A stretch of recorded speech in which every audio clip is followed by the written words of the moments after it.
Baik, Assalamualaikum warahmatullahi wabarakatuh. Perkenalkan, nama saya Walid Ilham Ramadan dengan MTM 211705194 kelas B. Pada video kali ini saya akan menjelaskan UTS penghantar organisasi komputer.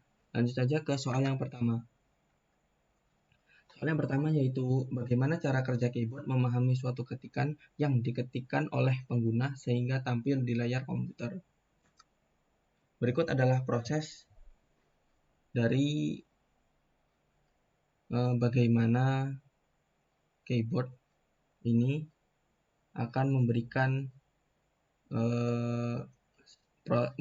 sinyal ke masing-masing proses sampai ke display komputer ini untuk memberikan output yang diinputkan melalui keyboard tersebut.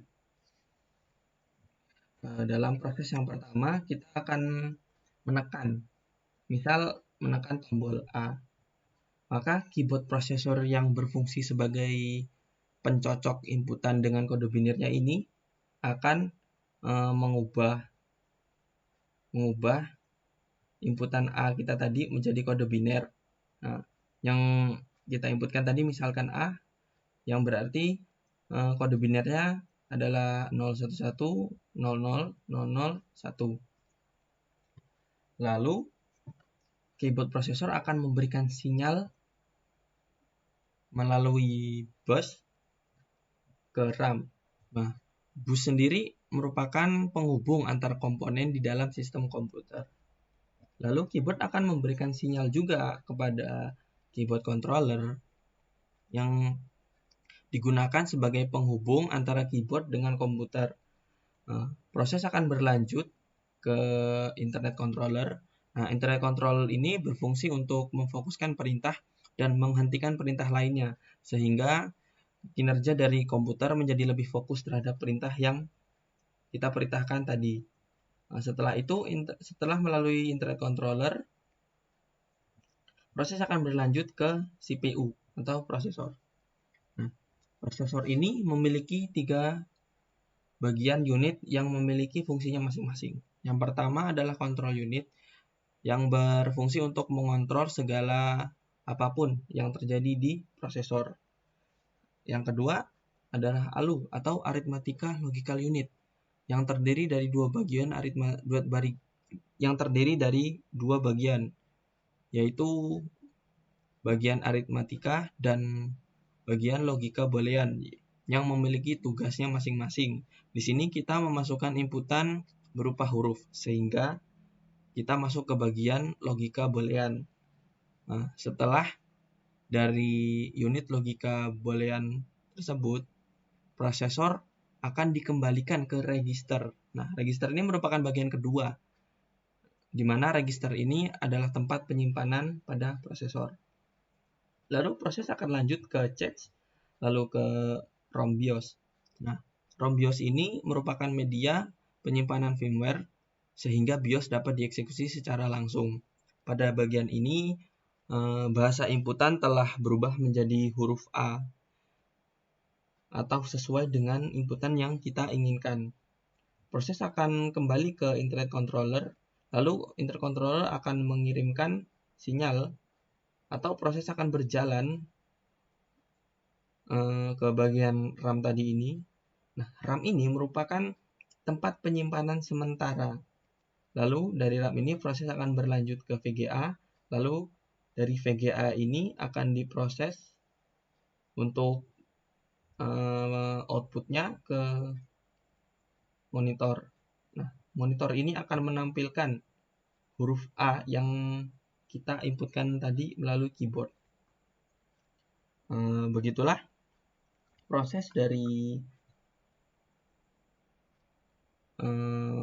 apa yang kita ketikkan melalui keyboard dan akan tampil ke dalam display atau monitor kita.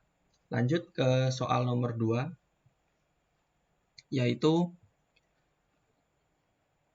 menjelaskan tentang ALU. Pertama kita reset terlebih dahulu. Di sini saya akan menjelaskan proses ALU menggunakan aplikasi Logism 8-bit CPU. Nah, pertama-tama sebelum kita membahas prosesnya, kita harus tahu terlebih dahulu apakah itu ALU. ALU merupakan salah satu bagian dalam sebuah mikroprosesor yang berfungsi untuk melakukan operasi hitungan aritmatika dan logika. Nah, untuk cara penggunaan dari Logism CPU ini, yang pertama pastikan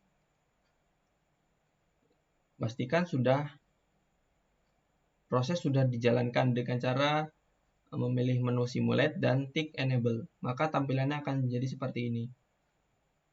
Di sini ada tombol reset, start atau stop ini untuk memulai atau menghentikan proses yang berjalan. Nah, di sini terdapat list yang bisa kita gunakan di aplikasi Logism ini.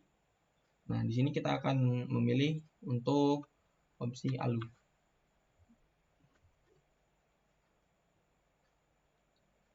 Di sini sudah terdapat beberapa operator yang dapat dijalankan di ALU ini. Yang pertama adalah AND, yang kedua OR, yang ketiga XOR, yang keempat NOR, yang kelima ADD, yang keenam SUBS. Nah, setelah itu di bawah sini ada inputan yang bernilai bit.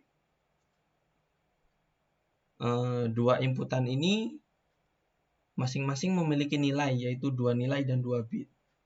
Nah, dua inputan ini adalah A dan B. Nah, misalkan kita akan memberikan inputan berupa angka 1, 2, 3, 4. Nah, maka di sini akan tampil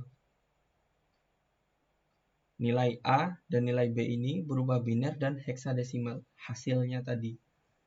Untuk hasil dari operator ini, operator N, yaitu heksadesimalnya adalah 10. Untuk operator OR 36, XOR 26, NOR C9, ADD 46, SUB DE.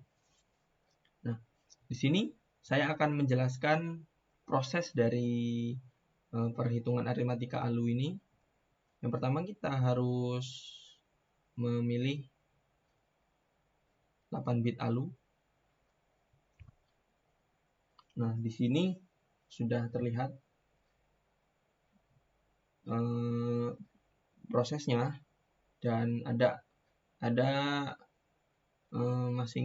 gambar yang mewakilkan masing-masing operator, yaitu N dengan angka 0, OR dengan angka 1, XOR dengan angka 3, NOR dengan angka 3, ADD dengan angka 4, dan SUB dengan angka 7. Dan ASC dengan angka 5. Nah, di sini ada angka biner yang tadi mewakili huruf A dan B tadi. Seperti yang kita tahu, tadi ini untuk biner A, untuk nilai A tadi, binernya adalah 001, 001. Untuk nilai B, yaitu 0, 01, 1, 01, 00. Di sini hasil dari perhitungan menggunakan operator N ini adalah 0001, 0000 atau 10. Untuk operasi OR, kita hanya tinggal menambahkan angka 1 di sini, maka hasilnya adalah 0011, 0010 atau 36. Untuk operator XOR, di sini tadi adalah 011, 00010, maka hasilnya adalah 001, 00110 atau 26. Untuk operasi NOR itu binernya adalah 000 0011. maka hasilnya adalah 11001001 atau 20 atau C9. Untuk ASC, kode biner yang kita ubah di sini ada 000000110, maka hasilnya adalah 010000110 atau 46. Yang terakhir untuk operator sub, tinggal kita ubah menjadi 0000111, maka hasilnya adalah 110111110 atau DE. Sekian penjelasan dari saya. Apabila ada salah-salah kata saya, mohon maaf. Saya tutup. Wabillahi taufiq wal hidayah. Wassalamualaikum warahmatullahi wabarakatuh.